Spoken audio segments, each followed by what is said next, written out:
All right, welcome to episode 8 of the Baseline Bums podcast. It's your host, Rob, aka B-Ball Archives, and I'm with my boy, AJ. And we're going to be diving into some fun topics today. I'm very excited. And one of the first topics is going to be the best version of LeBron. Is it Miami? Great conversation. Is it Cleveland? Is it LA? Is it Cleveland too? Is it a completely different LeBron that we don't even know about? We don't know. Is it going to be LeBron when he plays with Bronny in Space Jam 3? Oh, my goodness. These are all things we're diving into. And we're going to be talking about favorite in-game dunks. Oh, wow. There's so many to choose from. So many good in-game dunks. We're going to be talking about our favorite ones and also our favorite dunk contest dunks. And we know that the dunk contest has some problems. We're going to be talking about ways we can fix it. And we're going to be talking about the one thing that I cannot do on a basketball court. And that's dunking. Oh, yep. Dunking's hard. I don't really think I can do it anymore, but I can try. At least you have. Yes, I have. If I was dunking, I would be going viral. And on the thing, it would be like, he's 5'3" or 5'4". Hey, I believe in you. You can still get there. But and then we're going to be finishing it up with a couple of other fun topics. We're going to be diving into favorite Spurs player shoe of all time, or just some of our favorite ones. Not necessarily of all time, but. And then lastly, we're going to be finishing on the topic in this player comparison, Ray Allen versus Klay Thompson. I've been seeing this a lot on Twitter, on TikTok, and a lot of people are bringing this up. So this is a good legend versus current comparison. So I'm excited to get into these topics. Let's do it. Oh, it's going to be fun. Let's do this. Let's do it. So we're going to be starting off with best version of LeBron. Now, LeBron has had so many amazing seasons when you're looking at his career. Both of his stints in Cleveland were excellent. Yep. Some of his most amazing basketball statistically. He did a lot of his winning in Miami, though. Yeah. Which led to a lot of his success. And even now, just last season, he put up over 30 points a game, over 52% from the field, 8.8 rebounds, 6 assists. Like, this guy is performing at every stage for every team. How do you rank the various versions of LeBron? I think with LeBron James, as much as we like to poo-poo on him for going to Miami, he really needed to go to Miami. Like, he really needed to go there to learn to kind of maybe take a seat back, but also just understand the game more, see how he fits in and as like the top dog with other amazing basketball players as well. With his first run in Cleveland was insanely impressive because he was doing it as literally a kid. Yeah. I mean, he was the guy coming in at 18, 19, and I mean, he was putting up crazy numbers. He was also playing like over 40 minutes a game. Once they got to the playoffs, he was playing basically the entire game for those Cleveland runs, or early Cleveland runs. Miami Heat, like you said, that's where he did all his winning. It's also where he did a lot of the best highlights I've ever seen. Yeah. Like, I know we're going to get in-game dunks, and maybe one of LeBron's might be on there. So, just a lot of really cool moments with the Heat, and obviously with the Lakers, like when you wear that purple and gold, special things are going to happen. Yeah. So, but if you're asking me best LeBron, I'm going Cleveland 2.0 as his best, as the best player that he could possibly be. Okay. Because he won a championship with Cleveland, which was like a huge thing. I mean, it was something that he dreamt of as a kid, winning that title for that franchise. And he, I think it was 2017, 2018, he had the most assists he's ever had in his career. And I think that was him trusting teammates. His maturity level was a lot higher coming out of the Miami trio and going back to Cleveland. So I think for me, in terms of understanding the game and being in his prime, it was Cleveland 2.0. Okay. And also, he was a monster in those uniforms. Monster. Like, Absolute monster. Because he's a man and wasn't this, kind of skinny big guy with baggy clothes. It's like, I'm a father now kind of thing. Yeah. It was man strength. That was a new version of LeBron that we hadn't fully seen. We hadn't fully seen yet. That's a great version of LeBron, Cleveland 2.0. I guess my version is just right before that, where it was Miami LeBron. I think that's where you saw a lot of the maturation with LeBron. I know he got a lot of people shitting on him whenever he made the decision. Yeah. And rightfully so. I was one of those players or one of those people that really, I was a big fan of LeBron before that, and then I kind of just didn't really like him all that much for a little period of time. And looking back on it, maybe that was some unwarranted hate because he was doing what was best for him.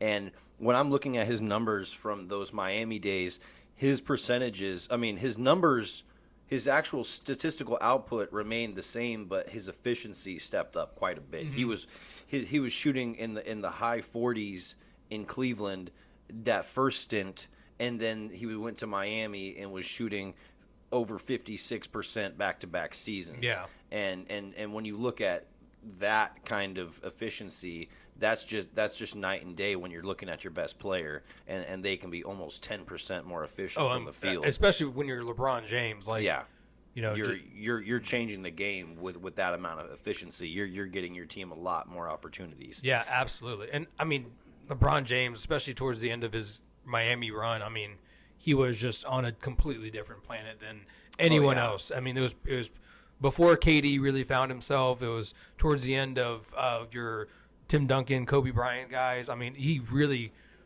has some great moments in Miami. That's for sure.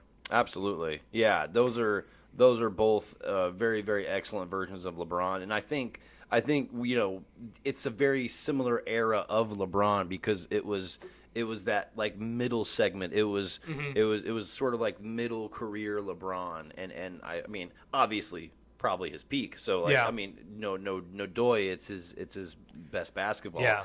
But yeah, clearly that stretch when he was Cleveland 2.0 for 4 years, and then the 4 years with the Heat, that 8-year chunk right there, boom. Yeah, and whenever he was first with Cleveland, he was doing so much. Yeah. He was doing everything, everything outside of, coaching and being the ball boy. He was literally the entire team. Right. So, for me, it was he had to learn so quickly, and he didn't really have a veteran leadership to lean on in order to get him to the next level. So he basically had to figure everything out on his own. Yeah. And then when he went to Miami, he was like, all right, my buddy D-Wade, he's been here for a while. I can lean on him. Chris Bosh is a professional. All right, I got a clear path to Zoe, Pat Riley. They know the game. I can kind of take a step back and be more efficient and not having to do everything on the court. And then when he went back to Cleveland, that team was pretty much already established. Yeah. And so for me, it was just seeing all that, and then obviously with LA, it's a completely different player. He's not. He averaged 30 points a game because he had to. Yeah. This past year's Laker team was not good, and a lot of it had to do with injuries for sure. But you watch the Westbrook lowlights of him playing this past year in LA. They didn't have any possession. LeBron's not getting any opportunities because Stonehands over here keeps throwing the ball away. Right, or just making the wrong shot choices. And I'm not 100%, but I'm almost positive that this past year was also the least amount of games he's played in a season. He still played in a good amount of games. I think he played 50, right, low 50s, which isn't great for LeBron. Right, because he's for someone as durable as him. You expect at least 60, 70 games. Right, for sure. Yeah. So it's a different player. I'm curious to know what this year's going to bring with a healthy Anthony Davis, with hopefully a better Westbrook. Yeah. What's his numbers going to look like, and what the twilight of his career is, because I do think he's going to win another title, at least one. You think LeBron James is going to win another title? I think he'll get one. I think it's very possible. Being in LA is like I said in the previous podcast, being in LA is the best thing for him in his career because they will spend the money and they'll figure out a way to make it work. Yeah. Also, his coach went to probably one of the best colleges of all time, actually the best college of all time. Shout out Darvin Ham, yep. Texas Tech. Yep. He went to the Harvard of West Texas. Yep. So, Reckham Tech. The Harvard of West Texas. Oh my goodness. Yeah, I love it. I love it. That's our alma mater, Texas Tech. Okay. Yeah, that makes all the sense in the world. Yeah, it's I'm interested to see how the twilight will look for LeBron. He certainly has something left in the tank. You wonder if it's going to be 3, 4, 5 years, what that looks like. And even if he does have those years left, I mean, is he a guy that is going to contribute to championship level basketball, Right. or was 2020 the last time we're going to see LeBron being the man on a Right. team that's going to the finals and winning a ring? So I think there's a lot of questions that are still left to be answered, but ultimately he's still playing great basketball. And if we're debating whether the 20-year-old version of you is as good as the 37-year-old version of you, Yeah. you're doing something right. Yeah. Do you think he plays with Bronny whenever? Let me ask you this two-part question: does Bronny make the NBA, and does LeBron go to a team to play with Bronny? Well, I think Bronny's going to get a shot at the NBA, but I don't think he's good enough to be in the NBA. So I don't think Bronny's going to be in the NBA long enough for LeBron to go play with him unless he plays with him right out the gate. Yeah. And LeBron literally makes a contract happen for him. Yeah. So, LeBron can will that to happen, but I don't think he's going to convince an organization to sign a big deal for Bronny. I just don't think Bronny James is athletically gifted enough and skilled enough to play in the NBA level. I just really don't. Yeah, it's possible he can get there. Yeah. Like, he's had his flashes for sure. Yeah. We'll see where he goes to college or if he goes straight to G League. Kind of see what happens with that. But apparently Bryce is better than Bronny. Like, he's bigger. So I think Bronny's like 6'4", yeah. something like that. Bryce is already 6'6". Well, Bronny has dropped tremendously in the rankings. Yeah. He was ranked like I think 30 or 40, and he dropped to like 60. It's tough having that named in. it's really tough having your dad be arguably one of the best players to ever play the game. The same thing with Marcus Jordan. Yeah. Like, it's hard to live up to that, and people will give you an opportunity, but they're expecting your dad, and that sucks. I saw one of the TikTokers that we both follow. Shout out for Basketball for Brains. He made a really good post about the sons of role players end up being better players because they have to understand the game on a more fundamental level, and the game didn't come easy to them. Yep. And so when you have these superstar players and their sons, they don't know how to effectively teach certain parts of the game because, what did LeBron James have to learn really other than being bigger and being stronger, more athletic than everyone? And then over time, he was able to polish his skills and obviously become a well-rounded player. But he is the athlete he is, and that's what makes him, such an amazing overall talent. 100%. And then also, I know that Carlos Boozer's kids are balling out right now in high school. You look at Jaren Jackson Jr. Yeah. That name, like, Jaren Jackson was a very good role player for the Spurs. Yeah. And then all of a sudden his son's getting drafted top 3. Mm-hmm. That's just kind of goes to show you what back to your point is these role players are going to have some.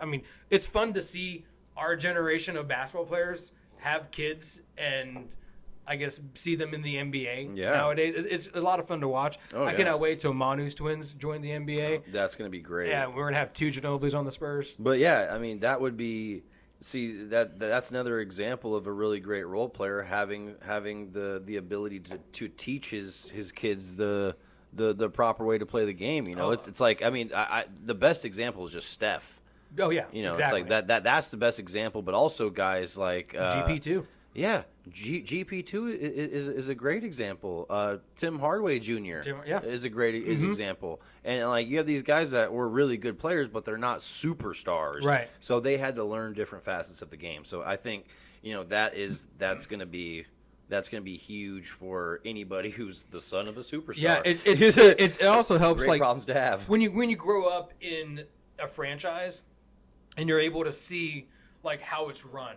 So whenever you get there, it's not new. When I go to the arena, what do I do first? Where do I park my car? It's more when I was a kid, this is what we did, and the security guard is still the same guy that was the security guard when I was a kid. Yeah. So so that helps a lot. Kind of give him that comfort zone because you watch Steph Curry shoot baskets on the court when he was a kid, and you're like, yeah, he's used to that. He used to empty arenas and practicing and stuff. So, yeah, makes sense. Yeah, no, that gives you a sense of comfortability right there. Oh yeah, but yeah. So ultimately, long story short, we have ranked our versions of LeBron, and very similar too. Yeah, very very similar. I mean, obviously his peak was the best. Those Miami Heat years leading into Cavs 2.0. That was definitely a stretch for him. That was just legendary.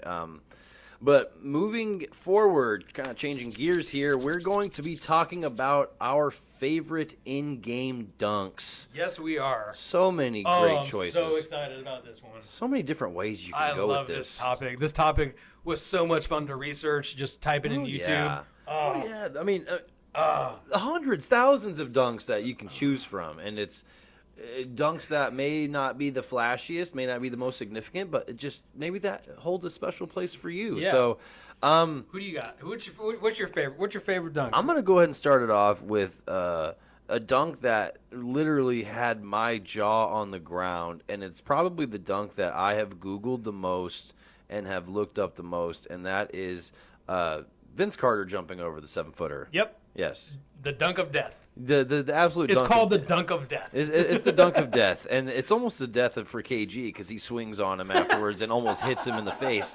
But yeah, like I think that is a blatant example of what a supreme athlete can do in the moment, and he jumped over the 7-footer 2000. I believe it was Sydney Olympics. Yeah, Sydney Olympics against France. Yeah, against France, and then absolutely posterized him, and just his celebration afterwards was just pure emotion, and just swung his arm like that, and it just goes to show that, like, you know, that happens in the moment. Right. You're not planning that. You're not like in your head thinking, "Oh, I'm going to catch it. I'm going to sort of have my plant arm on his shoulder, and then I'm going to be able to finish like that." No, he just boom, thought of that on the spot, and to have that kind of sort of stability in the air to make that happen, Vince Carter is a damn legend. Well, I mean, the keep in mind this was also the summer of 2000. Yeah. So this is coming off Vince Carter dunk contest. Yes. So that part alone, you're like, oh, okay. Well, also it was a really weird time in USA basketball as well, because like we were like still the best country, but we were definitely on like a little bit of a downcline because a lot of our major players didn't want to play in the Olympics. Right. And so so to have that moment where I'm not sure I'm apologies guys. I want to say it was in the gold medal game when it happened. It was either that or group play because France ended up winning silver. Mm-hmm. So, the Vince Carter, his interviews 20 years after the fact, when he's like, I didn't even know I did it. Yeah. And you're just like, what? And if you listen to the crowd, they don't really know what happened. Like, everyone, like, cheers, like, oh! And then, like, they stop play because I think France called a timeout or something. And they showed the replay, and everyone is like, oh! Like, oh my god! That's what he did. Look, he just jumped over him. He jumped over a 7-footer. It was like that part. That part was the craziest because, like I said, you listen to the audio and everyone's like, "All right, cool," and then they immediately show the replay, and you hear the audience and hear the announcers go, "Yeah, whoa!" Like he jumped over. It's called the dunk of death. Right. Like that's very. Very, very special dunk. Very special dunk. I mean, no one's doing that in the middle of a game. No one's done that since. And you see people on YouTube like try to jump over people and like they just don't. They hit the back of their head or things like that. Like this dude was trying to take a charge, so he's standing straight up, ready to take a charge, and Vince Carter's like, "Cool story, bro." Yeah, I'll see you up here. Yeah. Oh man, I'm glad we had the same time. Yeah. Okay. That was your mine. one. Okay. That was mine. Yeah. Brilliant. Okay. Well, another one too is Dr. J's "Rock the Baby."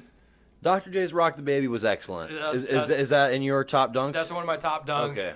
Manu dunking on Chris Bosh is also in there as well. Those are excellent in-game dunks. Because that one was just so like that. That's when I think we were like, all right, we're gonna win this championship kind of thing. Oh yeah. We talked about this earlier on another podcast. Tim Duncan's on Ben Wallace was fantastic. That's one of mine on here as well. I have Duncan on Ben Wallace, and literally putting 4-time Defensive Player of the Year Ben Wallace on the ground with that dunk. And it was the season after they won the 05 championship. Yeah. So and then another great one that I kind of alluded to earlier was Dwayne Wade's alley-oop to LeBron, and that picture is one of the most iconic photos in NBA history. And that's in the middle of a game. Yeah. Gerald Green had a few in-game dunks that were nasty. Absolutely incredible. I mean, the list goes on and on. You can even like throw Shaq in there on some of his dunks that he had. Let me go ahead and throw out a dunk that I don't know if will be mentioned. I'm going to shout out the 1996 NCAA tournament, Darvin Ham breaking the backboard for Texas Tech. Yeah, literally one of my favorite dunks as a kid growing up. I remember watching this 1996 NCAA tournament. Yeah, big fan of Texas Tech basketball, and this man ripped down the rim. The glass shattered. broke, and he's just standing there. Yes, oh my just God. letting it rain over him. So to me, that is one of the most iconic in-game dunks, and I will always think about that dunk fondly because it wasn't just like he's driving down the lane. That was a putback. Yeah, he got off the rim and was just like, I have the momentum to take this rim with me. See you, rim. Oh my God! And then literally, I think after he did that, everyone was like, "All right, we need to have breakaway rims." Yeah, like it was like we're done. Well, we need that. That was around the time Shaq was also pulling down entire baskets. Yeah, like, that too. He was shattering glass, but also just just unmounting the entire hoops. So yeah, they went on a total renovation. But yeah, shout out Darvin Ham, your dunk in the NCAA tournament 1996 will never be forgotten. Legendary. Oh yeah, that's some legendary stuff. So legendary that when Tech does throwback uniforms, that's the one they always point to. Yeah, absolutely. And also we can talk about Michael Jordan's amazing dunks that he had on Patrick Ewing and stuff. Yes, like those were awesome. David Robinson had a 360 breakaway dunk one time. That was really cool. Mm-hmm. Dominique Wilkins, his dunks were unbelievable. Human highlight film for a reason. Yeah, Kobe on Ben Wallace in preseason. That was scary. That was a punch. Yeah, so I mean, we can go on and on, but I think the consensus is going to be the dunk of death. Like it has to. It has to. That is an iconic in-game dunk. Yeah. But there's also iconic dunk contest dunks as well. So we're going to be shifting gears into dunk contest dunks. So when I'm looking at my favorite dunk contests, I don't need to look any further than the 2000 dunk contest. And I think, we're on the same page. Yeah. So, I mean, I think whenever we saw Vince do like the 360 windmill, it was kind of like, whoa, we're watching something special happen.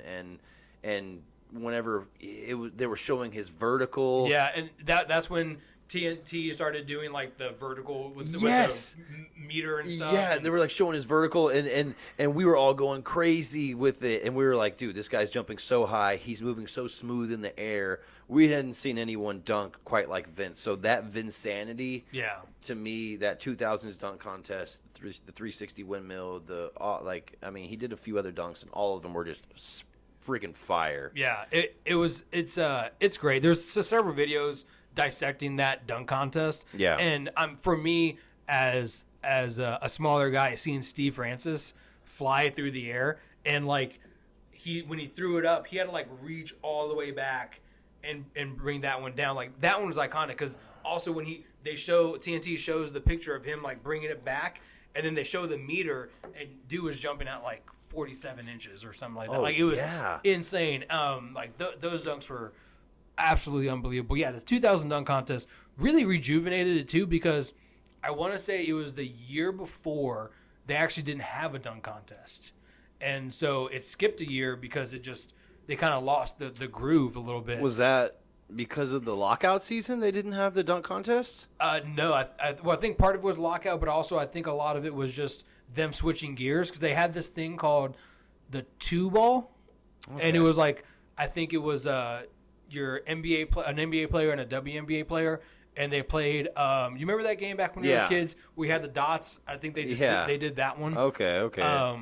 So I think that was the contest before, and so the 2000 in Oakland that really like brought it all back. I mean, there's also some great dunks too. I don't think Dwight Howard throwing the ball in the rim was a dunk. No, that was a powerful layup. That was a powerful layup. It's not a dunk. Yeah. It looked cool, but it wasn't a dunk. Yeah. I think Nate Robinson had some good runs.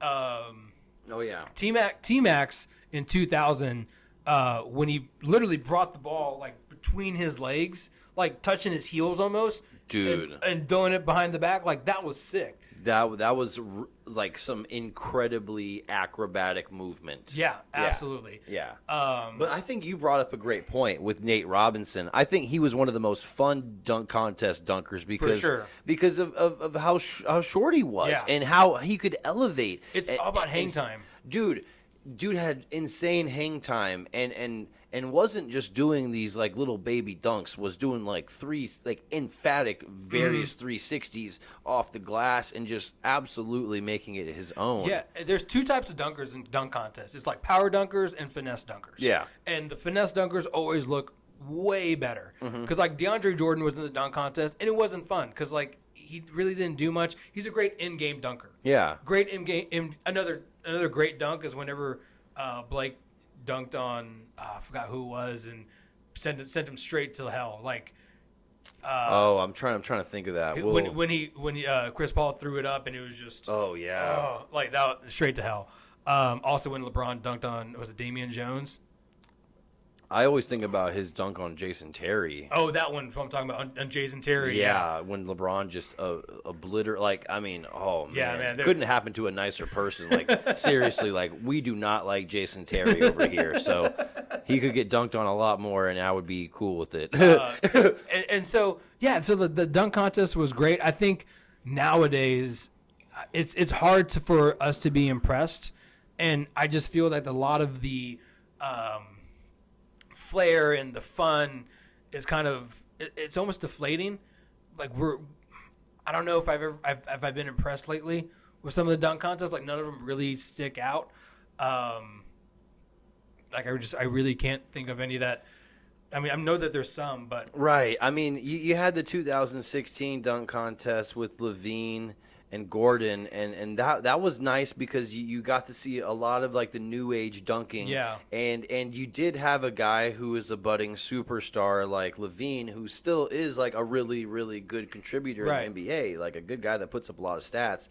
And I think the main problem with it, kind of moving into the problems with the dunk contest, is we need more players like that. Right. We need more players that are all-star caliber level that are going out there, players that have millions and millions of fans. Also, DeMar got robbed. Yes. DeMar got robbed. DeMar DeRozan should have won a dunk contest. Yeah. DeMar, oh, man, earlier on in his career, even now he can still punch down really hard, but earlier on in his career, super, super explosive. So, yeah, DeMar could have won easily. No, he should have won. There's conspiracies around that. Like, well, yeah, I mean, there's so much subjectivity, like, in the dunk contest. Like, it's you can have somebody that's like completely biased against like windmill type dunks, right? And then or somebody that's just valuing a certain style of dunking, because I can think of things that went in and out of style over the years, right? And it didn't mean that the dunks were getting better. It just means that it was a different style. It's the one thing that I cannot stand is when Kenny the Jet Smith is like, it's about the pageantry and your emotion and blah blah blah blah, and I'm like, sure, but like when a very small bit of it, but like when it becomes too much, is when it like just waters down the dunk. Like, I mean, the dunk of the Magic mascot in the Segway thing, spinning, like that was cool, but like, I mean, it's more impressive that they timed it more than anything. Like, that's true. That's the more impressive part. Like with Steve Nash, it wasn't Amari's dunk, it was Steve Nash's head pass or him flicking it in a rainbow. Like, that was more impressive than the actual dunk. And I think the pageantry just needs to I think they need to go back to the original format of you have one dunk, next round if you make it, you need to have a teammate do an assist. Okay. Because that's why we got I like that. So you have to have a teammate do an assist. And that's why we got T-Mac bouncing the ball for Vince Carter. Yeah. That's how we got Steve Nash doing the head thing. So I think it's just fun to like incorporate someone that would do. And also, I mean, I want to see star power. Like, I know that they're probably going to get there at some point, but I want to see like some star power. Like, I'm still salty LeBron never did one. Right. Like, LeBron should. I mean, I don't know why you don't do one just for fun. I mean, honestly, if you want to call it a career, like in your last year you do it, I'm cool with that too. I just think it would be fun to see LeBron James do a dunk contest, win, lose, or draw. Like, it doesn't matter. We just want to see you do it. Yeah. Because you're so athletic. Like, you would be the most athletic person to ever do a dunk contest. Right. And, I mean, you can do like I don't know, between the legs 360 dunk. I don't know what you can do. Like, what do you do when it's the end of practice and you're just jumping around? Like, exactly. You have to show it. You know, that's my thing. And I really hope that Kendall Johnson gets a bid for the dunk contest this year. I think that would be fun to watch as a Spurs fan. Something we can rally around and really get behind. You know, we'll see who ends up being in the dunk contest this year. But, you know, I think for a long time it really lacked star power, and I think LeBron James could have saved it. Yeah. I agree. There needs to be players that people want to see. Like Obi Toppin isn't going to draw a big crowd for a dunk contest. Oh yeah, that's who won. Yeah, that's who won. Didn't remember. Like who cares about that? And it's and that's largely the point. Is if somebody like LeBron is doing it, like imagine. Imagine if some of these like Anthony Edwards. Imagine if Ant was doing it. Yeah. And you know there's quite a bit of people like I would like to see Donovan Mitchell go and do one. And I think he's done one. Yeah, he did one, but I think it was his rookie year. Yeah, he wasn't anything. I wish there was more criteria, I guess. Well, that's kind of what I was getting into. Is I think that they should have specific dunks that they have to do so that they're not just showing that they're good at a style of dunking, that they have dunking versatility. Like maybe like a drawing, like you got to do a 360. That could be it. Or like this first category is the windmill category, so you have to incorporate a windmill into your dunk. That would be then, awesome. Then we're gonna score your windmill category, and then maybe there's 3 different categories because there's certain players who are better at certain kind of dunks, and that kind of criteria could lead to a more exciting contest because you could score it differently. Because I feel like that's the problem with the scoring now. Yeah, is because you can have a player that's really good at one style of dunking, have 3 different dunks that sort of center around that style, and then they win. Right. And so this could solve that and show the dunking versatility. And then, of course, what you said, we need star power. We need all-stars in there. I think if there was an all-star requirement, like if you are a first-time all-star, you got to do it. It's not a bad idea. Except when you get like someone like Luka, right? Like, he's got to do it. DeJounte would have to do it. I don't want to see Luka dunk. No, I do. I want to see a one-handed Statue of Liberty. Just Karl Malone. Yay! I think there's definitely ways to fix the dunk contest. I'm gonna be honest with you. My favorite, I guess, event in All-Star Weekend is a 3-point contest. So the dunk contest is like a nice little cherry on top for me. Right. But I do wish that I like your idea of having a category and seeing like, hey, this is your interpretation of the windmill or the 360, or you have to go off the backboard, or exactly, and then, or like you have to incorporate a teammate on this one. Yeah, and then the last round is like freestyle. Yeah. So just go do what you want. I think that could be like the final round when it's like 2 people left. It's like, all right, your best dunk. Right. Show us. And I'm totally cool with people like changing their jerseys and like, hey, I'm gonna rock the old school team or whatever. That's cool, but like, make it worth it. Yeah. Like, make it worth it. Make it fun. And also, what I do enjoy also is the nowadays they do the alternative jerseys to do their dunks. I think that's fantastic. It's not just the regular home away jerseys. Yeah. I cannot believe Brent Berry still won the '96 dunk contest, and literally he did the same dunk twice. Yeah. I was there. See, that's what I'm saying. It's like you could sort of eliminate that by having some dunking versatility. Right. for sure. Yeah. So there's definitely problems with the dunk contest. We are talking about some very obvious solutions. We just want to see the league get involved because this is something that is an institution, and we don't want to see it just fall to the wayside. And it's not worth it to some people for $15,000, $25,000. It's like why would I do that? It's not worth my time. Exactly. I can go just do this local commercial for the same money. So Amen. Another thing that I think they should incorporate too is maybe some of these viral TikTok stars that are showing off their dunks. Maybe have like a regular guy come out there and hey, you're in the dunk contest. Maybe have like 3 NBA players and then one guy that won the dunk contest to get there. Yeah.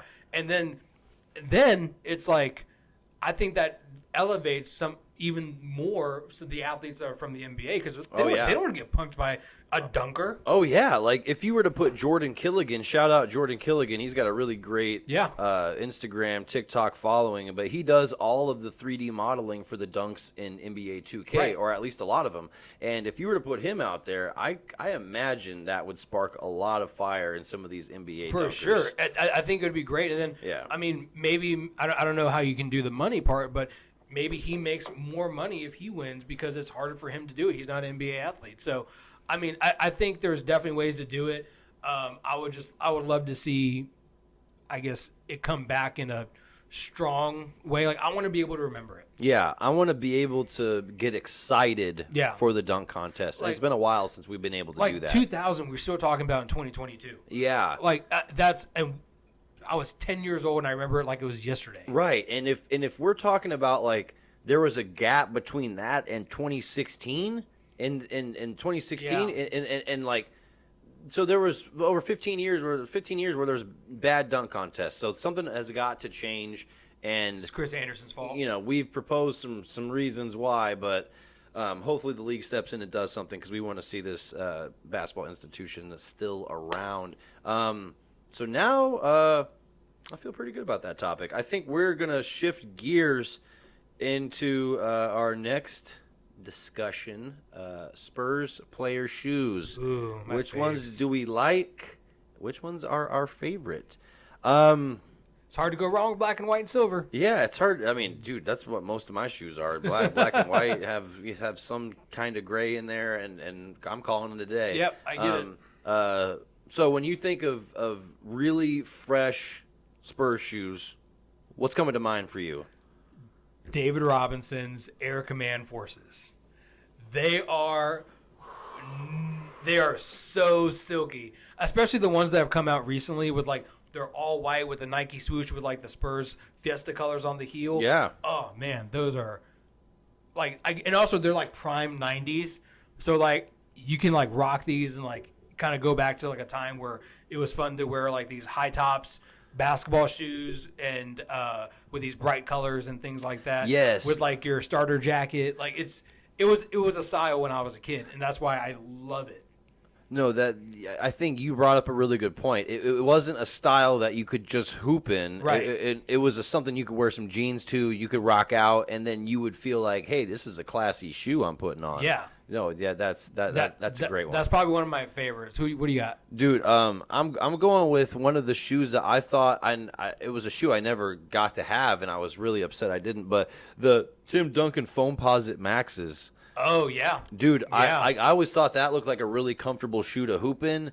I thought that was when Tim Duncan's shoe style was at his freshest. Absolutely. And Nike was way better than Adidas. Sorry, Adidas. Yeah, I mean Adidas makes really comfortable shoes, but Nike's bringing that style. And whenever he was rocking his Foamposite Maxes, dude, those were super clean, and I was a fan of the Foamposite style at that time. I got a pair of foams. Dude, I love foams. And I will say that you also, when you get those types of shoes, you see the progression of the sneaker. Yeah. As like that shoe is very heavy. It's Yes. super soft, but it's very heavy compared to like your Kobe's and your LeBrons now that are super light. Yeah. Like they're the same size, but they're much more lighter, better material. They last longer. But yeah, the foams are super, super heavy. Another good one too for Tim Duncan is his skeleton Adidas shoes. Yes. Those were cool. But Those were What bothered fantastic. me is that Tim Duncan, I think, released maybe one or two shoes total with Adidas that you could actually buy. I bought, I think, the first pair that had the 3 air coolant or climate control on the side. I got air climate. Yeah, I remember that. I had a pair of those. And then the skeleton ones were just so cool because it was Tim Duncan in a nutshell. Yeah. Like, he wasn't flashy, but you're like, if you see him, you're like, oh, wait a minute. Those are kind of cool. Yeah. Yeah. And then, another really great pair is the best part about us signing Michael Finley was he was a Jordan. He was athlete, with Jordan. And so he had the sickest pair of player edition 8s. And they were black and white, and they had like Fin 4 on the side. Oh man, so clean. Those were so just. Oh man, so clean. I wish they released that colorway. Dude, honestly, I completely forgot about Michael Finley being a part of Jordan. That's a great shout out right there. One of my favorites, and I know it's one we both like a lot, is the fact that Matt Bonner was signed with New Balance. Before New Balance was New Balance. Yeah, before New Balance was really dope and was the dad shoe across America, Matt Bonner was putting it in style, and he was, that to me is a statement. He was saying, like, I am foregoing any kind of style, and I'm playing for comfort, and I am playing for just strictly functionality, and to me that was Matt Bonner in a nutshell. So that was his shoe. Yeah, his shoe it fit him perfectly. Yeah, 100%. Yeah. And he had 2 of the same pair, and one he balled and the other one he barbecued in. Fun fact. There we go. Yeah, there you go. And TikTok. There's been some really fun from shoes. The DeJounte Murray like Fiesta color ones last year. Those were dope. I got a pair of those. Those were like, they're super light, way different than the Matt Bonner New Balances. I will say New Balance has a really good product. Curious to see what we get here in the next few years. One thing we can't forget about our boy Tony Parker. Dude, his Peaks. I was about to mention, he has a really, really sick French edition Peaks where it has French colors, and it looks like they're like paint spackles all over it, and they look really, really sick. So French edition Peaks, French edition 2s I actually wrote down. Those are sick. So yeah, and then I'm surprised Monty stayed with Nike after he literally busted out of his own shoe. Yeah. Like, I'm surprised they were like, he was like, all right, let's do it again. Well, I mean, to be brutally honest, if you're playing basketball, you bust out of shoes all the time. Yeah. I remember at UMHB, I put my foot through, I think, like 6 or 7 pairs of Hyperdunks. Oh wow! In one season. Whoops. Sorry, coach. Like in practice too, just foot through the side of the shoe, and the shoe would end up on your shin, and you're like, oh, whoops. Who was it that rocked Oakley's for the Grizzlies? Oakley's for the Grizzlies. Was it Bo Outlaw? Bo Outlaw. Oh. He rocked Oakley shoes. That's wild. Only player in the NBA probably to ever. I wonder how much he got paid for that. I don't know if he even got paid for it. Bro, he had to. He had to, but it couldn't have been like Oakley. Not enough. He didn't get paid enough to rock. What are the best shoes you've ever played in? The best shoes I ever played in. That's really, really, that's a good question. I played in some really great Converse in high school that like I felt like were really comfortable, but they didn't give me great support. So ultimately, I'm gonna have to say I played in a pair of LeBrons in college, and that was the sturdiest shoe I had ever played in because I played so many minutes in practice and in games, and it was right after I had a string of Hyperdunks just fail, and then went into the supply closet, and dude, the supply closet at UMHB, there's shoes just stacked up, and they're like, you want these LeBrons? And I'm like, yeah, sure, I'll take these LeBrons. And that ended up being my pair of shoes for the rest of the season. Yeah. And so I ended up, having that shoe for like 4 or 5 more months and ended up loving it. So like that probably is my favorite shoe. I also owned a pair of KDs that I really liked back in the day. But dang, now that I'm thinking about it, the Christmas Mellows I used to rock when we played at Texas Tech Rec. So the 2012 Christmas edition Mellows. I remember those. Those were fresh. I remember those. So yeah, there's a lot of different routes. I could go. But yeah. I think ultimately I'm gonna have to go with those LeBrons. That makes sense. Yeah. I've heard a lot of good things about those LeBrons. Yeah, very sturdy, a heavier shoe, but not as heavy as those like space age Kobe's back in the day I played in. Oh man, I want those to be re-released so bad. Bro. The Adidas, Yes. the Adidas Kobe's. Yeah. Oh, like those. I want those. Those are so. But I mean, you crease them so easily. But they are so Bro, dope. I used to play in an all white pair of those. Bro, it was too much. One thing we forgot to mention is T-Mac was a Spur, and he was rocking T-Macs in Spurs colors. Dude, So, T-Macs were great. T-Macs were freaking amazing. We should make this podcast about shoes. Yeah, we really should. All right, but yeah, so that nicely wraps up a nice little segment about player shoes, Absolutely. about Spurs shoes, and our appreciation for them. I think we're gonna finish out the podcast with a player comparison, a legend versus current. One that I have seen quite a bit on the social medias. Yeah. And it is Ray Allen versus Klay Thompson. So I'm looking at the stats, and I'm seeing a lot of similarities here. It's pretty spot on. Like, they're almost the same player. Yeah, like we're seeing tons and tons of similarities in their regular season, but I am seeing quite a bit of jump when I'm looking at Ray Allen's playoff numbers.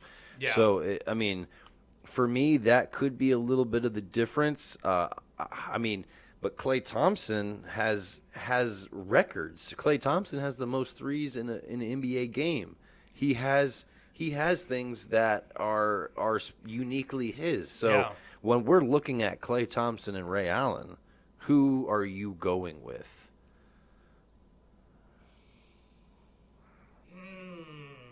You know how much I hate these player comparisons because they make my brain hurt? Yeah. I mean, that's the idea. We got to talk about these things. I would say Klay Thompson. And the reason why is because I think he still has a lot of basketball to play, and I want to see what the second part of his career is post injury.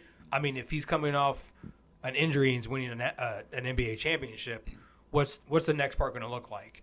Yeah. I think it's interesting that he's had chances to go play for other teams and he stayed with the Warriors, and he likes being next to Steph. And I mean, Klay Thompson's like, you can argue top 5 shooter of all time. Yeah. You can definitely have that argument. You can also argue Ray Allen top 5 shooter all the time. They both are. Yeah, and with Ray Allen, he was kind of like, I think every generation has certain players. Like he was like from like 08 to like probably 2017, he was like the Robert Horry of like that era. If you want to kind of think about it for a little bit, like he made the big shots that mattered the most. When he played for the Celtics, he was making big shots in the finals. When he played for the Heat, he made that big shot in 2013. Yeah.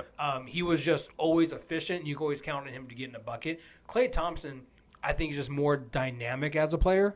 Ray Allen really, when he went to the Celtics, kind of took a little bit of a backseat and stopped doing what he was doing with the Milwaukee Bucks and the Supersonics. He wasn't really attacking the rim anymore. He was more spotting up, coming off screens, things of that nature.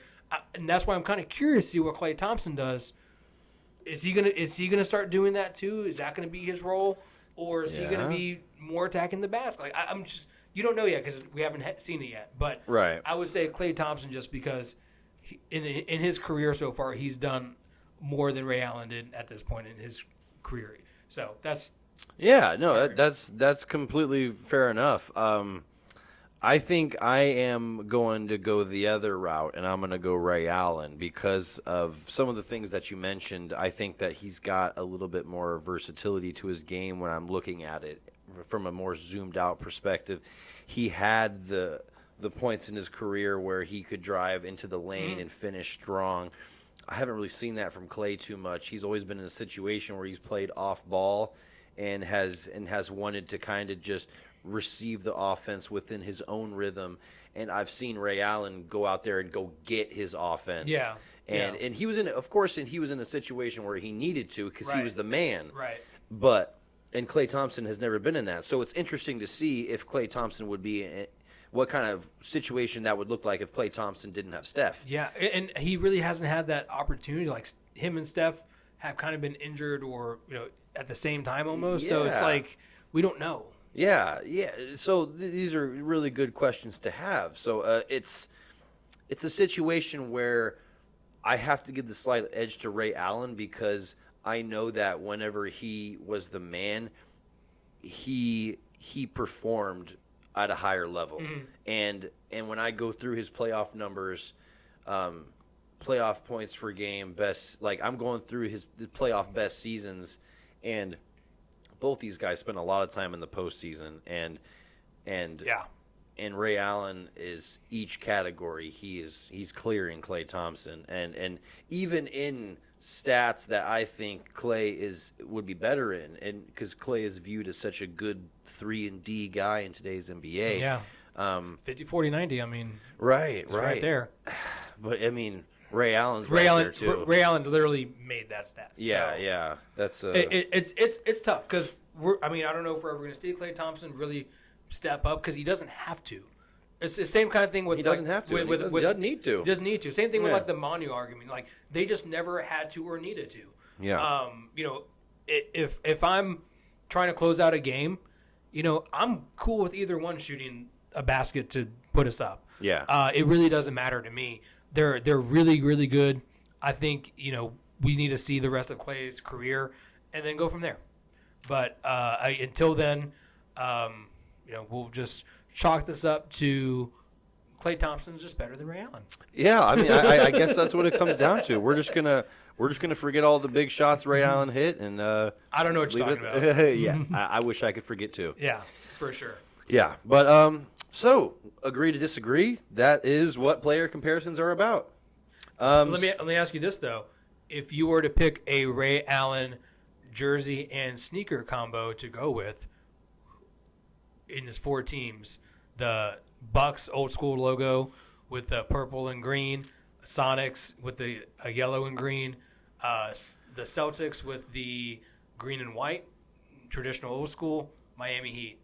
Which jersey are you gonna get? I'm probably gonna go with the old school Bucks. I really like the old school, the ones with the purple deer on them. Yep. Okay. Those are super fresh. But the Seattle Supersonics would be a very, very close second. Very close second, because those old school Sonics jerseys are so clean. Yeah, that was fun. They're so so clean. much fun. Yeah. But he never could get past the Spurs. That's why he went to the East. Yep. All right, guys. Yep. So that is a good episode of the Baseline Bums podcast. Thanks for joining us. Once again, I am your host, Rob, a.k.a. B-Ball Archives, and I have been with my boy, AJ. And thanks for checking in. Go ahead and comment and let us know what you want to see on later episodes, and we'll make it happen. Go Spurs, go. Go Spurs, go.